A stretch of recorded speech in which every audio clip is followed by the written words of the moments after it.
বিশ্ববিদ্যালয় সিরাত মাহফিল 2024 বাস্তবায়ন কমিটির প্রতি যারা আমাকে এখানে দাঁড়াবার সুযোগ করে দিয়েছেন, বিশেষভাবে অন্তঃস্থল থেকে কৃতজ্ঞতা জানাচ্ছি ঢাকা বিশ্ববিদ্যালয় কর্তৃপক্ষকে এই চমৎকার আয়োজনটি করবার অনুমতি প্রদান করবার জন্য এবং সার্বিক সর্বাত্মক সহযোগিতা করবার জন্য।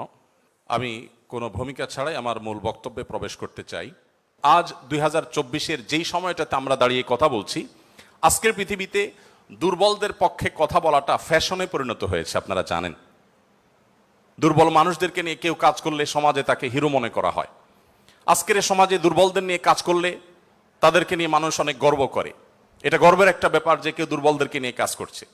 আমরা সুন্নাহ ফাউন্ডেশন থেকে অসহায় দুস্থদের জন্য কাজ করছি।